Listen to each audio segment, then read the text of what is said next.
यह बात मोहल्ले की औरतों को अच्छी तरह से पता चल गई थी कि निशा का हमारे घर पर आना जाना बहुत है।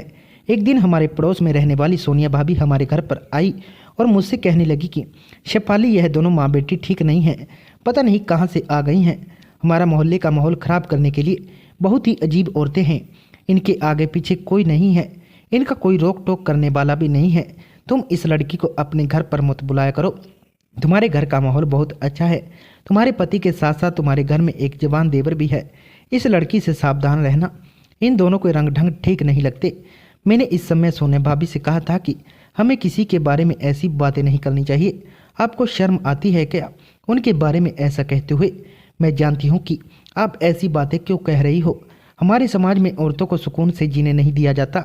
जो अपने पैरों पर खड़ी होना चाहती हैं उन पर इतने इल्ज़ाम लगाए जाते हैं कि वह कभी कामयाब होने के बारे में सोचती भी नहीं। वह दोनों बहुत अच्छी हैं। सोनिया भाभी को गुस्सा आ गया। उन्होंने कहा कि अच्छा तो ठीक है, मैंने तो तुम्हें समझाने के लिए ही कहा था, आगे तुम्हारी मर्जी है। मुझे उनकी बातों पर गुस्सा आया था।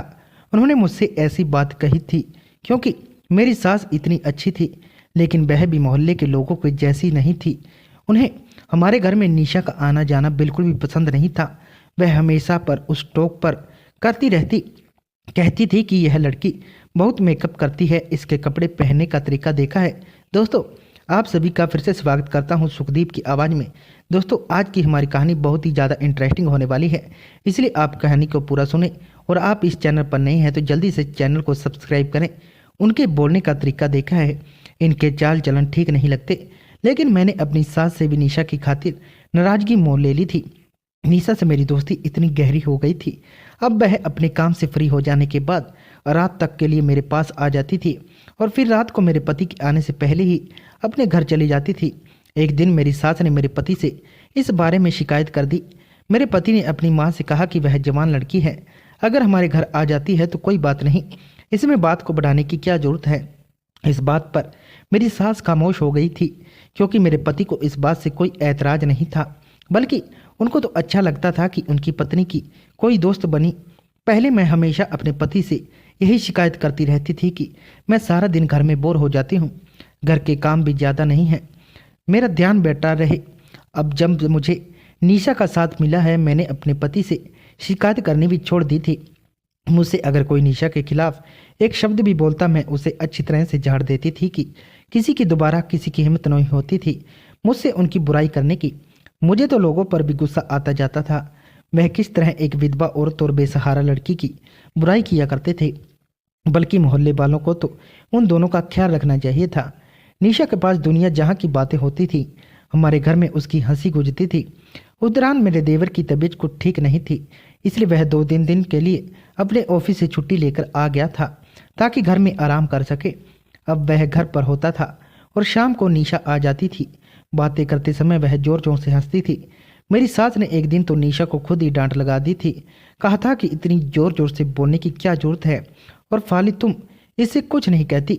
तुम्हें नहीं पता कि तुम्हारा देवर घर में है, उसकी तबीयत ठीक नहीं है। जब किसी इंसान की तबीयत खराब होती है तो उसे शांति अच्छी लगती है।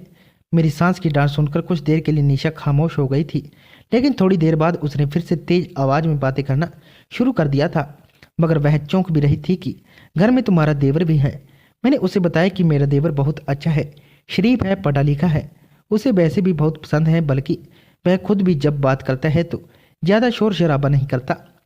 हमारे घर का माहौल ऐसा नहीं है, हम एक दूसरे से बहुत इज्जत से और लिहाज से बात करते हैं।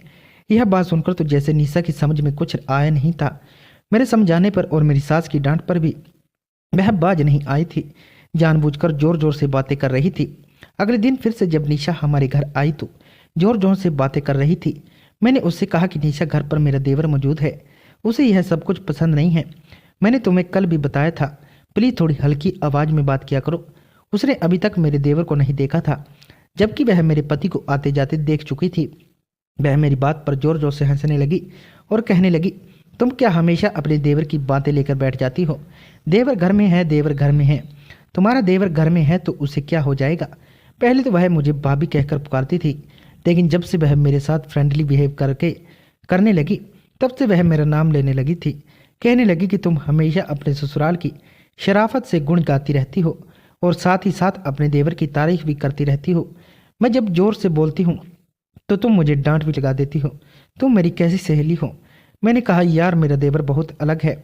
वह मेरे ससुराल वालों की तरफ शांत है।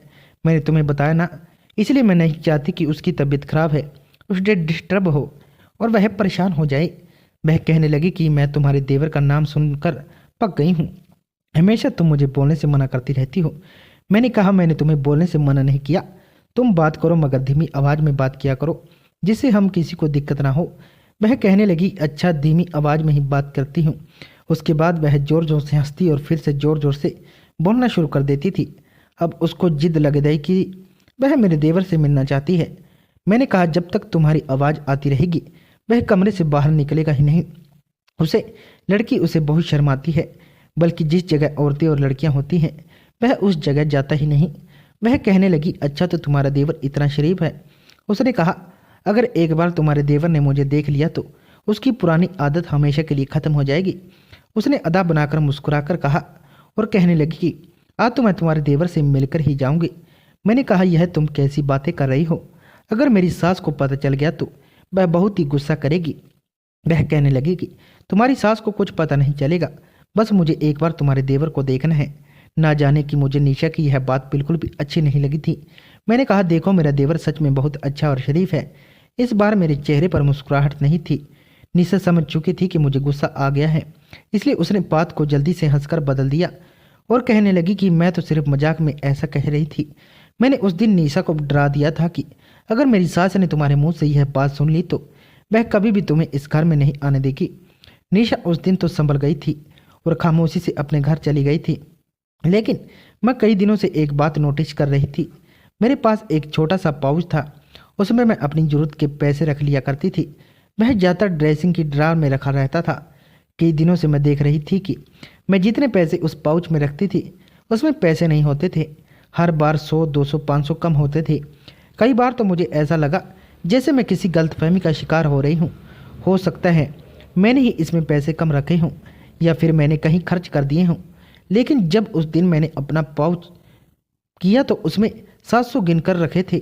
उसके बाद में जब मैंने दोबारा से पाउच को चेक किया तो सिर्फ उसमें अभी मैं कम पड़ रहे थे। मेरे पैसों वाला पाउच तो उसी जगह रहता था जहां मैं हमेशा रखती थी। पैसे भी पहले कभी गायब नहीं हुए थे, तो फिर अब ऐसा क्यों हो रहा था।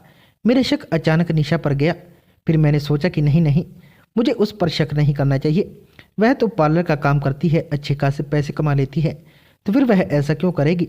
फिलहाल मैंने इस बात को अपने दिमाग से निकाल दिया और पाउच की ही जगह को बदल दिया। कुछ दिन इस तरह से गुजर गए। निशा अभी भी हमारे घर आती जाती रहती थी। मेरे देवर की तबीयत भी ठीक हो चुकी थी और उसने अपने ऑफिस जाना फिर से शुरू कर दिया था।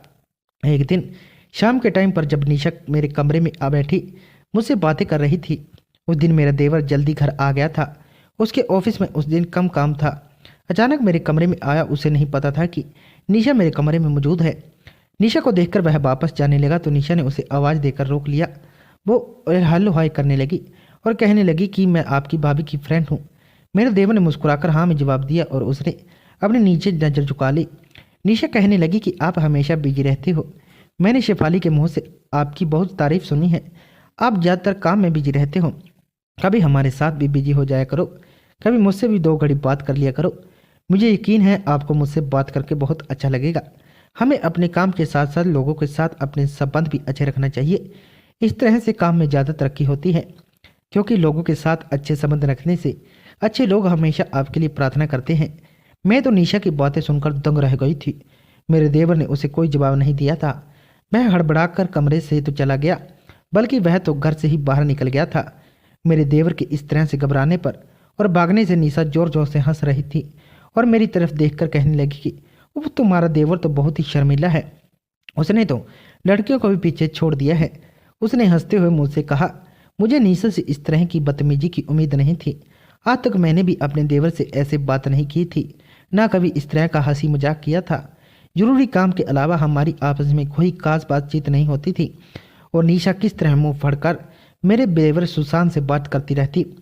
मैंने कहा, निशा यह तुमने क्या कर दिया। तो वह कहने लगी कि तुम्हारा देवर किस तरह लड़कियों से शर्माता है। निशा अब हमेशा सुशांत की मौजूदगी में ही आ जाती।